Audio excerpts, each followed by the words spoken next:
Important একটা topic, তড়িৎ ক্ষেত্র। একটা জিনিস জানবেন, বল এবং তড়িৎ ক্ষেত্র মানে হচ্ছে তড়িৎ প্রাবল্য যেটা আর কি এই দুইটা জিনিস কিন্তু ভেক্টর রাশি। আচ্ছা, এটা পরে বলছি, আপনাদের একটু পরে বুঝাই। প্রথমে তড়িৎ ক্ষেত্র কি? তড়িৎ ক্ষেত্র হচ্ছে, মনে করেন একটা গুন্ডা, সেই গুন্ডা যে এলাকায় থাকে সেই এলাকা জুড়ে কিন্তু একটা তার প্রভাব থাকে, তাই না? তো মনে করেন আমি আমি হচ্ছে একজন খুব বড় ডন। তো আমি থাকি হচ্ছে মোহাম্মদপুরে। তার মানে মোহাম্মদপুর এলাকা জুড়ে আমার যে একটা রাজত্ব, সেই রাজত্ব কিন্তু আবার আমার বসুন্ধরা বাড়িধারায় গিয়ে খাটবে না, তাই না? তো এই জন্য আমার যে রেঞ্জ, এটাই হচ্ছে আমার ক্ষেত্র, দেবাশিস ক্ষেত্র, তাই না? তাহলে একটা যদি চার্জ থাকে, তারও এরকম একটা রেঞ্জ থাকে না, যেখানে তার আকর্ষণ বিকর্ষণ বল কাজ করে, পাওয়ার কাজ করে। তো সেটাই হচ্ছে তার তড়িৎ ক্ষেত্র। ওকে, এখন আমি যদি একটা তড়িৎ ক্ষেত্র আঁকতে চাই, তাহলে কি আপনারা রাগ করবেন? মনে করেন আমি একটা এরকম একটা চার্জ, একটা গোলক আছে, যে গোলকটা আসলে মনে করেন বড় হাতের কিউ চার্জে চার্জিত। কেমন? বড় হাতের কিউ চার্জে চার্জিত। আচ্ছা, এখন এই গোলকটার যে আসলে তার যে ক্ষেত্রটা, তার যে আকর্ষণ বিকর্ষণ করা যে ক্ষেত্র, সেটা মনে করেন এত বড়, সেটা মনে করেন এত বড় হতে পারে না? পারে। তার মানে এর মধ্যে কিন্তু সে আকর্ষণ বা বিকর্ষণ করবে, সে কিন্তু আর কোথাও আকর্ষণ বা বিকর্ষণ করতে পারবে না, এর মধ্যে সে আকর্ষণ বা বিকর্ষণ করবে। আচ্ছা, ভালো কথা। ধরেন অসীম থেকে আমি একটা চার্জ আছে, কিউ পরিমাণ চার্জ। তো এই কিউ পরিমাণ চার্জকে অসীম থেকে কি আমি এখানে আনতে পারি না? পারি। নিয়ে আসলাম অসীম থেকে কিউ পরিমাণ চার্জ এখানে। তো এইটা এবং এইটার মধ্যে একটা ডিস্টেন্স আছে না? আছে। তাহলে সেই ডিস্টেন্সটা কেমন? সেই ডিস্টেন্সটা হচ্ছে এমন। আচ্ছা, তাহলে সেই ডিস্টেন্সটা কেমন?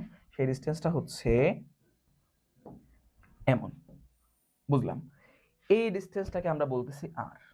হলো? ভিজুয়ালাইজ করেন, এইটার দিকে তাকায় নেই না, তো ভিজুয়ালাইজ করেন।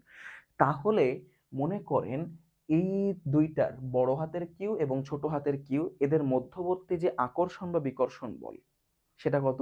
সেটা মনে করেন এফ। মধ্যবর্তী আকর্ষণ বা বিকর্ষণ বল, সেটা হচ্ছে এফ। তো এই ক্ষেত্রে আমরা কি একটা জিনিস এভাবে বলতে পারি কিনা, যে ছোট হাতের কিউ পরিমাণ চার্জ অসীম থেকে যখন আমরা আনতেছি, কি ছোট হাতের কিউ পরিমাণ চার্জ অসীম থেকে যখন আমরা আনতেছি, তখন এই দুইটা চার্জের মধ্যবর্তী আকর্ষণ বা বিকর্ষণ বল হয় এফ। এই জায়গাটা আপনি লিখে নিন। ছোট হাতের কিউ পরিমাণ চার্জ অসীম থেকে যখন আনতেছি, তখন বড় হাতের কিউ এবং ছোট হাতের কিউ এর আকর্ষণ বা বিকর্ষণ বল হয় এফ। তাহলে একক ধনাত্মক চার্জ যদি আমরা আনতাম, অর্থাৎ 1 কুলম যদি আমরা আনতাম, তাহলে +1 কুলম কত হতো? তাহলে হতো এফ বাই কিউ। একদম ঐকিক নিয়ম, জেনারেল ঐকিক নিয়ম। এই যে এফ বাই কিউ যে আমাদের মানটা আছে, এই এফ বাই কিউ কেই বলা হচ্ছে আমাদের কি, বলেন তো আপনারা? এফ বাই কিউই হচ্ছে আমাদের সেই কাঙ্ক্ষিত তড়িৎ প্রাবল্য ই। তড়িৎ প্রাবল্য ই, ঠিক আছে? এফ বাই কিউই হচ্ছে আমাদের ই। তাহলে দেখেন, তড়িৎ ক্ষেত্র প্রাবল্য, এবার একটু পড়েন।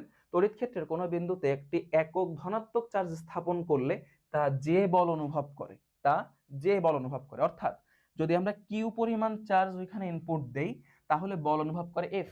তাহলে একক চার্জ 1 কুলম যদি আমরা দেই, তাহলে কত বল অনুভব করে, সেটাই হচ্ছে আমাদের কাঙ্ক্ষিত জিনিস। E equal to F by Q.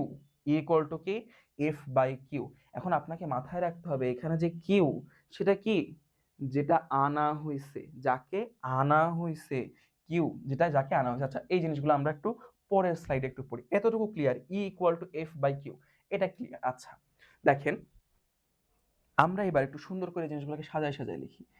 E equal to কি? ই ইকুয়াল টু হচ্ছে এফ ডিভাইডেড বাই কিউ। এইখানে কিউ এর যে সুন্দর একটা বর্ণনা, সেটা কি? যাকে আনা হয়, যাকে আনা হয়। আচ্ছা, মানে কিউ হচ্ছে বউয়ের মতো আর কি, বুঝলেন? বউকে আনা হবে বরের বাড়িতে। আচ্ছা, পুরুষতান্ত্রিক সমাজ। এখন আসেন, আমরা আরেকটা এর সূত্র আছে, ই equal two E equal two 1/4 pi epsilon not, অর্থাৎ কে কে কে, মানে এই টোটালটুকু কি? টোটালটুকু কিন্তু কে আসলে, ইনটু ইনটু বড় হাতের Q divided by R square. আচ্ছা, এইখানে এই যে বড় হাতের কিউ যেটা, এটা মানে কি? এই বড় হাতের কিউটা হচ্ছে এখানে যার তড়িৎ ক্ষেত্র, যার তড়িৎ ক্ষেত্র, অর্থাৎ এটাকে বলা হয় সিস্টেমের চার্জ। কি বলা হয়? সিস্টেমের চার্জ। আচ্ছা, তাহলে আপনারা একটু খেয়াল করেন তো যে আগের যে চিত্রটা আমরা দেখতেছিলাম, এখানে বড় হাতের কিউ কোনটা? যার তড়িৎ ক্ষেত্র আর কি, ঠিক আছে, সে। আর ছোট হাতের কিউ কোনটা? ওই তড়িৎ ক্ষেত্রের মধ্যে যাকে স্থাপন করা হবে সে। ভালো কথা। আচ্ছা, তাহলে আমরা একটু এইখান থেকে এবার একটু এককে যাই তো দেখি। একক, যদি আমরা একটু এককের দিকে ধাবিত হই, এককের দিকে দেখেন E equal to F by Q. তাহলে এফ এর একক কি? এফ এর একক হচ্ছে নিউটন। আর কিউ এর একক হচ্ছে কুলম্ব। তাহলে ই এর এককটা কি দাঁড়াচ্ছে? ই এর এককটা দাঁড়াচ্ছে হচ্ছে নিউটন পার কুলম্ব। ডান। আচ্ছা, ভালো কথা। ই এর আরো একটা একক আছে, সেই এককটা জানার জন্য আমাকে ই এর একটা formula, E equal to V by D. এই ডি এর জায়গায় আরও লেখা যায়, ভি বাই ডি অথবা আর। তো এই ক্ষেত্রে আপনারা একটু আমাকে অ্যান্সারটা বলেন তো, যে যখন আমরা ভি মানে এটা হচ্ছে বিভব, তার একক কি? ভোল্ট। ভি। আর নিচে ডি বা আর, এটা দূরত্ব, এটার একক কি? মিটার। তাহলে ই এর এককটা কি হবে? ই এর এককটা হবে ভোল্ট পার মিটার। মিটারটা উপরে উঠে যাবে, ভোল্ট পার মিটার। তাহলে ই এর এইখানে একটা একক, এইখানে একটা একক। আচ্ছা, ভালো কথা গেল। এখন আসেন আমাদেরকে এখান থেকে আরেকটা জিনিস, সেটা হলো ই এর মাত্রা, মানে প্রাবল্যের মাত্রা। ঠিক আছে, তো প্রাবল্যের মাত্রাটা আমাদের কি হবে একটু খেয়াল করেন। দেখেন, যে কোনো কিছুর মাত্রা আপনি নিজেই ইজিলি বের করতে পারবেন, এর জন্য আসলে অন্য কোনো মেথড জানা লাগবে না। ঠিক আছে, তাহলে আমরা এখান থেকে একটু বের করে ফেলি প্রাবল্যের মাত্রা। আচ্ছা, প্রাবল্যের মাত্রাটা যখন আমরা বের করব, তখন আমাদের প্রাবল্য ই ইকুয়াল টু আগে লিখে রাখা লাগবে এফ ডিভাইডেড বাই কিউ। এখন এই এফ ডিভাইডেড বাই কিউ কে আমাদেরকে একটু ভাঙতে হবে। একটু যখন ভাঙবো তখন এফ ইকুয়াল টু হবে M A, Q equal to হবে আইটি, তাই না? তাহলে এম এ, এফ এর যে মাত্রা, সেই মাত্রাটা কত ছিল? M L T to the power -2। অবশ্যই থার্ড ব্র্যাকেটে আটকায় দেবেন। আই এর মাত্রা কত? আই এর মাত্রা হচ্ছে বড় হাতের আই। টি এর মাত্রা কত? টি এর মাত্রা হচ্ছে বড় হাতের টি, মানে সময়ের মাত্রা। ওকে, তো তখন দেখেন যখন টিটা উপরে উঠে যাবে, টি টু দি পাওয়ার -1 হয়ে যাবে। তাহলে -2 -1 -3, M L T to the পাওয়ার -3। আর যখন আই উপরে উঠে যাবে -1। এটাই হচ্ছে প্রাবল্যের মাত্রা। এটা প্রাবল্যের মাত্রা। আর এই পাশের এই যে দুইটা, এই দুইটা কিন্তু একক, এই যে এটা আর এইটা, এই দুইটা কিন্তু একক। তাহলে তড়িৎ ক্ষেত্রের জন্য যা যা প্রয়োজন ছিল সেটা আমাদের জানা হয়ে গেল। একটু মাথায় রাখবেন এটা, যে বল